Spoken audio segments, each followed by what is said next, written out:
Jennifer Polanco. Y el mío Diluz Lázaro. Y el día de hoy vamos a estar hablando a lo largo de este video del justnaturalismo renacentista.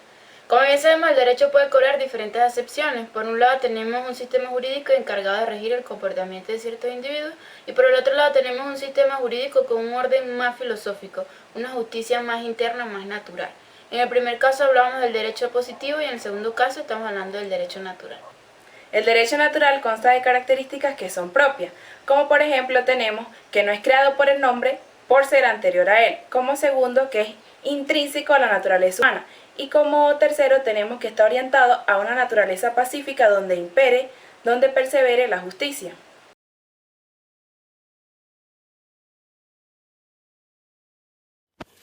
Etimología y significado del justnaturalismo. Se compone del latín ius, que significa derecho, según el adjetivo latino naturalis, que deriva de naturaleza, esencia de un ser por nacimiento, un sistema filosófico que consiste en atribuir todas las cosas a la naturaleza como inicio o principio, anexando el sufijo griego ismo, que expresa doctrinas, creencias y movimientos ideológicos. El justnaturalismo vendría a ser la doctrina del derecho natural.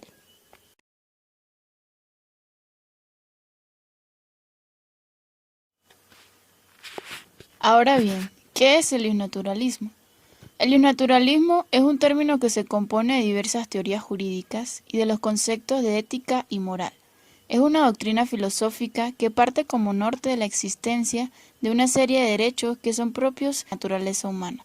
Es decir, se apoya en la idea de que los derechos son muy propios de las personas, del ser humano en sí, sin importar su raza, sexo, color, credo, es decir, sin distinción alguna.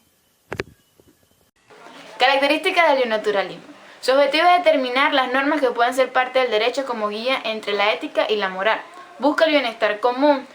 Tiene una naturaleza, o la doctrina le asigna una naturaleza propia del hombre en sí y de su racionalidad. Además de esto, es inalienable, es decir, es superior y anterior a la creación del Estado. Es inherente a la persona humana sin distinción alguna, es de carácter universal. Los documentos no son redactados, como en el caso del derecho natural, que sí son redactados en los ordenamientos jurídicos, y las acciones son orientadas por Dios. ¿Por qué se dice justnaturalismo renacentista?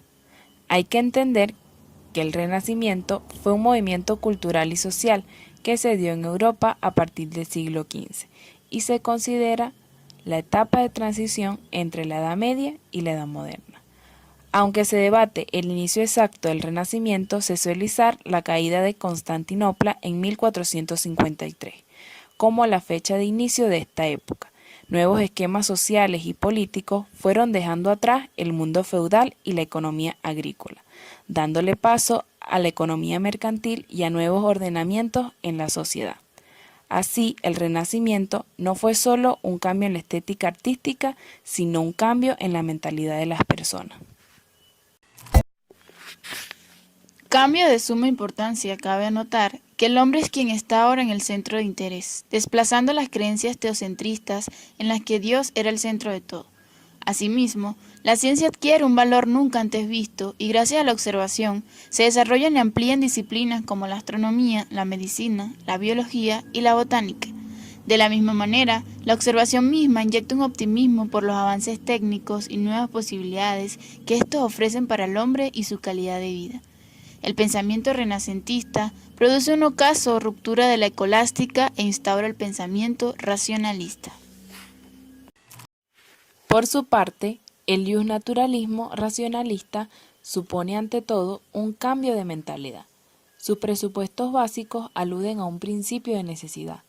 Van un poco más allá a lo planteado inicialmente, al considerar el justnaturalismo como el contenido de esos derechos intrínsecos del hombre, agregándole a la mezcla un toque de razonamiento, dejando atrás un poco el pensamiento primitivo. Por ejemplo, el universo tiene una estructura necesaria, esto es racional. No hay azar ni contingencia, hay una separación entre filosofía y teología.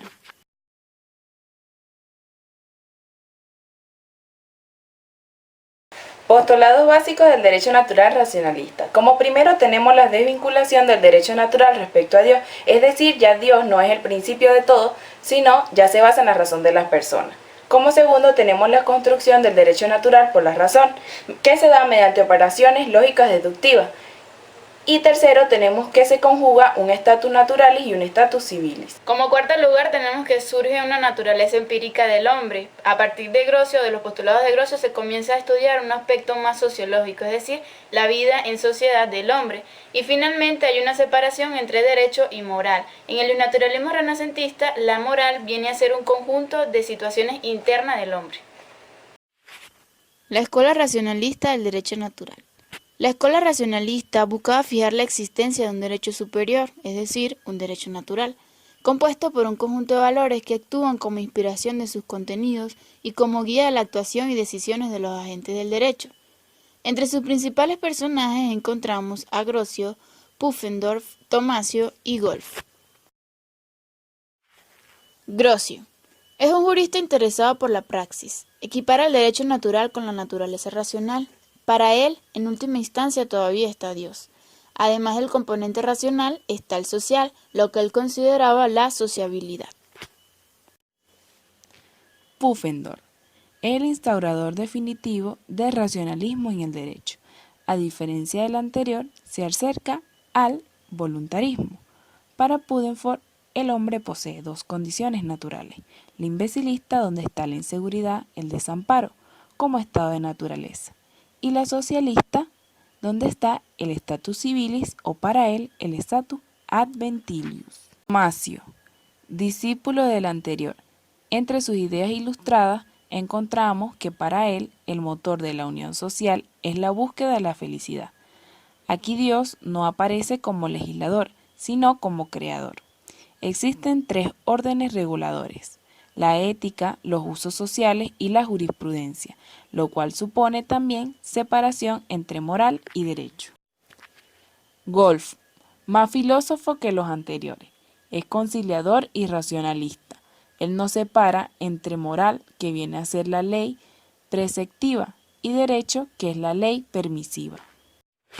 Importancia filosófica. El naturalismo se rige por los principios que parten del carácter universal que tienen los derechos, es racional y busca el bienestar general de la sociedad. Contradecir estos derechos sería ir fuera del marco jurídico, violando, si bien es cierto, no solo lo jurídico, sino el valor esencial que tiene la justicia, como algo primordial en la sociedad. Importancia jurídica. Asimismo, el naturalismo afirma que las leyes positivas son aquellas que rigen las normas de un Estado. También están relacionadas con el derecho natural, que, de una u otra manera, busca imponer el orden de la existencia humana y la justicia de manera coherente en la sociedad, generando una mejor convivencia entre los seres humanos. Nos podemos dar cuenta que ambos derechos, natural y positivo, son importantes en la sociedad, ya que sin uno de ellos nos encontraríamos en una sociedad desordenada en lo jurídico y con falta de ética y moral en las personas. Conclusiones. Bueno, lo que yo pienso, lo que entiendo de todo lo que hemos hablado a lo largo de este video es que vemos cómo hay un cambio, una evolución entre el pensamiento primitivo desde un principio, cuando se hablaba de derecho natural, todo lo que era abarcar el derecho natural, hablábamos que solo era como que aspectos más de la ley divina, de Dios, más teológicos, y luego a lo largo de que seguimos hablando de todo eso hay una ruptura teológica y filosófica. Entonces el naturalismo renacentista se da en esa época, en el Renacimiento, cuando ya va a terminar y da inicio a la etapa de la modernidad. Entonces hay un cambio también del intelecto del hombre. El hombre ya no es solo, como te decía, la ley divina, sino que empieza el raciocinio, la lógica deductiva, lo que yo considero. No es que dejan aparte a Dios, a un lado a Dios, no, sino que ya el hombre comienza a ver sus capacidades, por decirlo así, y este derecho natural también acopla lo que sería el ser de su persona, la ética y la moral de él. Y vemos también que entre los postulados de la escuela renacentista se conjugan muchas cosas. O sea, sí, tenemos una ley positiva, pero también tenemos una ley natural que no podemos dejar a un lado, porque dice que el derecho natural también es al hombre. Entonces tiene mucha relación también con los derechos humanos y todo eso. También hablaba aspectos mucho de la vida en común del hombre en sociedad. Por ejemplo, hay postulados de varios autores que dicen que el hombre en el neonaturalismo busca su felicidad, pero sin dejar a un lado esas leyes que pueden estar establecidas en un ordenamiento, como pueden estar establecidas en tu sistema jurídico interno, pues como tu ética y tu moral, pero sin dejar lo positivo. Sí, porque se habla en busca de la felicidad, en busca de un bienestar en común, de una seguridad jurídica, esos varios pretextos que se mencionaron también. Chao, espero que les haya gustado. Eso fue todo por hoy.